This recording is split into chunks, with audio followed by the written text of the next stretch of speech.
3 NBA playoff games. Our usual leans in Major League Baseball, a show best bet, which you won't have to wait long to cash. All 3 games last night stay under the total. We're seeing under money. A couple teams trying to stave off elimination. Yeah, odds makers haven't really given you much to think about when it comes to the numbers that they're posting. I mean, you remember when the Knicks and Sixers started game 1 of this series, it was Knicks -4, -4.5, and that's where it's sitting right now. And the total at 203 is interesting because, if the Knicks are going to win and cover, I think the under is correlated to that. I don't know what to make of Indiana and Milwaukee. Indiana finally had a game where they shot well, and look what they did. They were able to, to score a ton and score easily, and the game never really got close. Credit to Milwaukee for actually making it mostly competitive for a better part of the game. And allowing themselves to stay in it, which, I think for people who are over bettors in that game, we're thankful that that Milwaukee was able to do so. But again, a tough call here. I don't want to lay forward with Indiana on the road, and I don't know if their shooting can continue. If it does, they're in a very favorable spot here to get over their team total once again. So they'll be sitting at that 111, 112 kind of number that they could easily clear it as long as they shoot to their percentages. And then Orlando and Cleveland, I mean, you have to feel like, this game is where both teams stay under 100 again. We saw what happened the first 2 games of this series. I would lean on the under here as well, and Cleveland to cover this number. This kind of feels like the chalky series. We say in the NBA postseason, BP, that the series doesn't really start till a team wins a road game.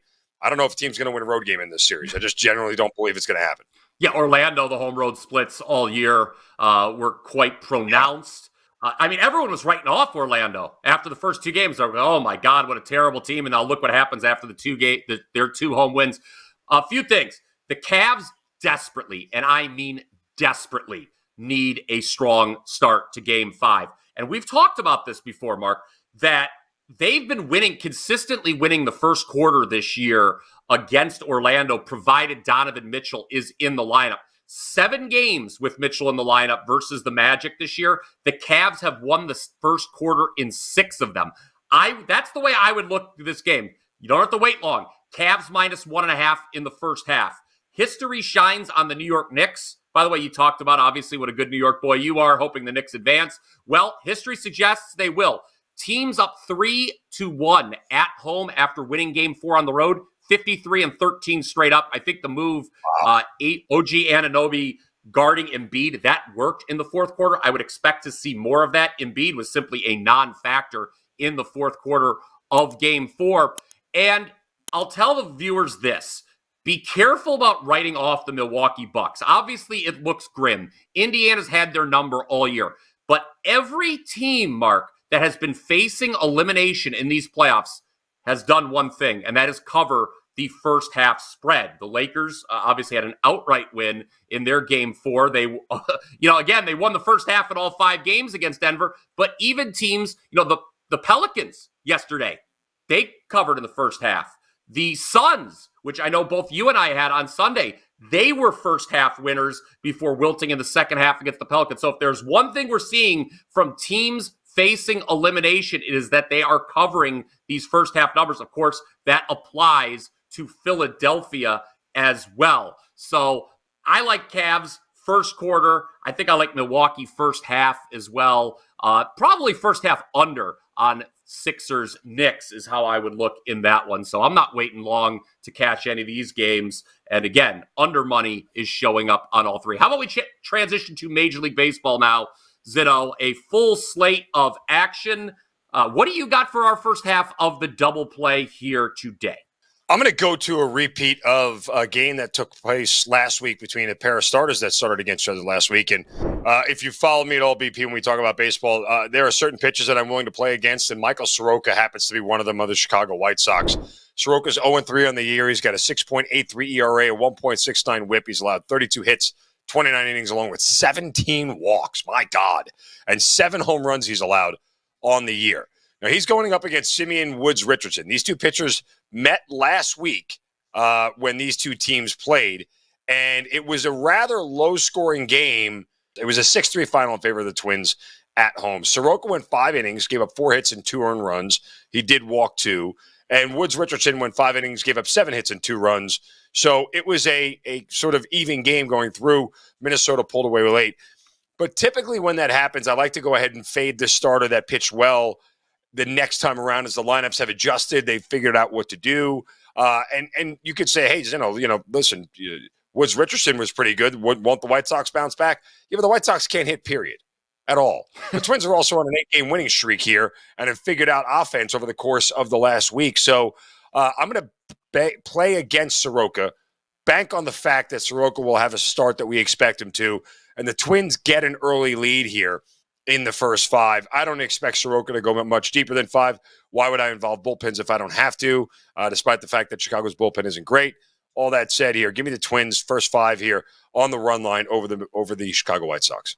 Twins looking to make it a perfect 6-0 against the White Sox this year, but Zinno says, why wait until the full 9 innings when you can just get the easy win after 5 there? Lay the half run. I am going to go to the AL East.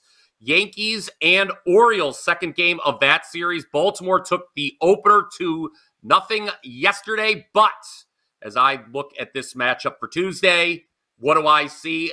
I know Nasty Nestor is not your boy, Zinno, but I think he's a lot better than Dean Kramer, and so I see a substantial edge in starting pitching for the Pinstripes in this one. Cortez, 3.50 ERA, 1.0 whip for the season. Kramer is at 4.61, 1.061. But you look at expected ERA, that metric, the gulf widens. Kramer, honestly, should have allowed more runs than he has this year. He allows a lot of hard contact going back to last year.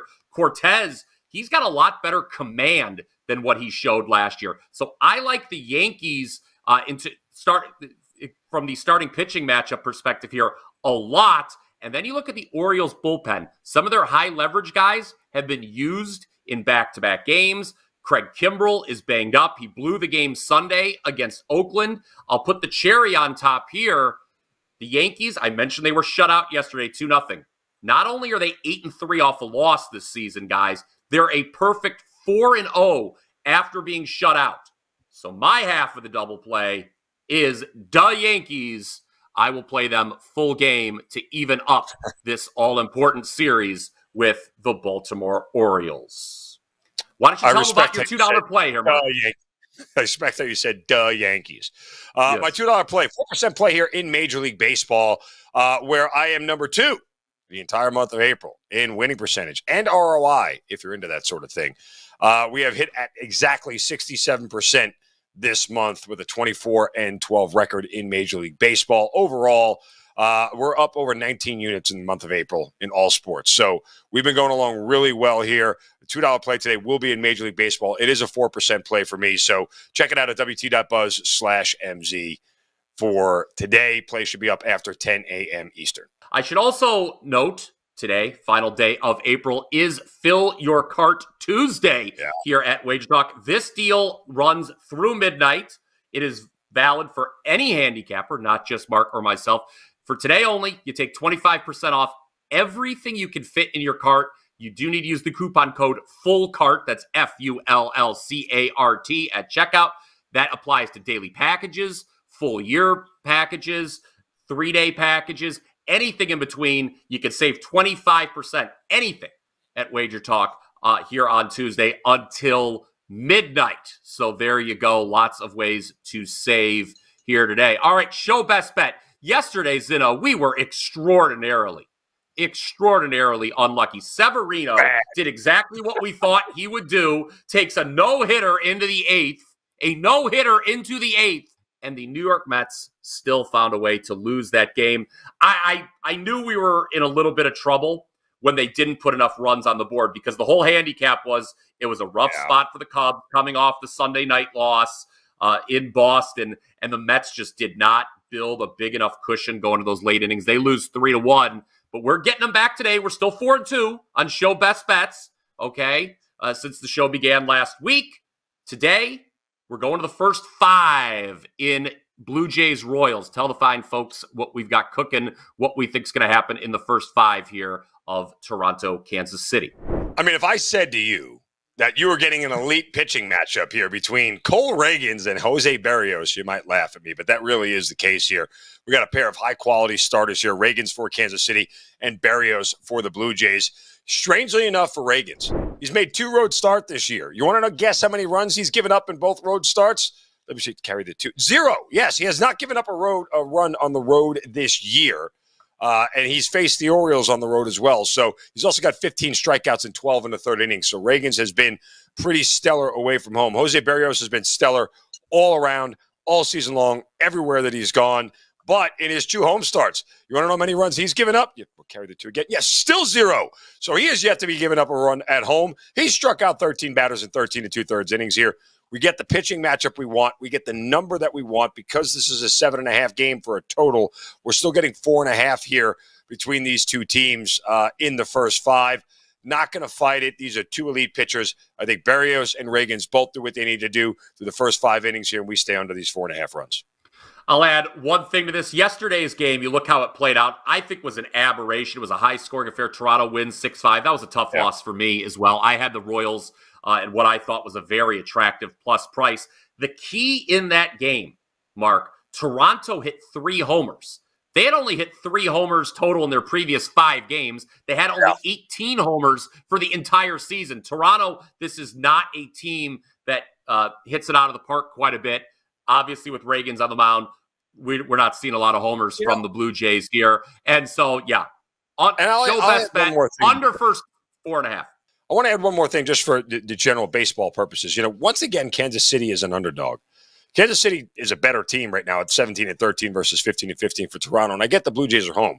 But remember, Kansas City was a dog in 2 out of the 3 games against Detroit on the road, late last week. And you and I were questioning, why is Kansas City a dog? Why? I mean, I think the Royals are starting to become priced similar to what the Orioles were priced for the last 2 years.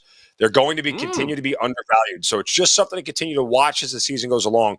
You're going to get a lot of good discount prices on the Royals as underdogs. And when you start to go look at, run line prices for teams or run line, records when we talk about teams, you're going to start to see the Royals right now are 18-12 on the run line. That's 60%. That's 4th best in Major League Baseball. I expect that number to continue to go up and up because they're going to continually be priced as a dog here. So even though it is a juicy number on the run line here, given the closeness of the money line, still look at the Royals as a continual run line team that you can profit off of. Yeah, I mean, you talk about where the Royals are kind of in the pecking order. In terms of run differential, the only teams with better run differdifferentials in all of baseball right now, Atlanta and Cleveland. Yeah, and the Dodgers, too. No, actually, the Royals and Dodgers are exactly the same at plus 42, as a matter of fact. So it's just the Braves and Guardians. So, yes, the Royals have kind of feasted on the White Sox, you could say. But, yeah, the Royals are a good team. I didn't understand the price yesterday, but, hey, we're not looking at the side here. We just think it's a good old-fashioned pitcher's duel, at least from the 2 starters early. Under 4.5, first 5 is your show best bet. Of course, for our top plays here on Tuesday, head on over to our respective pages. Again, remember that fill your cart special. Full cart is your coupon code. And Mark, just one more time, we gotta remind everybody he is the $2 capper here at WagerTalk. Just $2 for a man that is how hot in Major League Baseball? What's that record one more time? 24-12, 67%. Number 2 at WagerTalk, the month of April in winning percentage and ROI. Until next time, let's cash some tickets.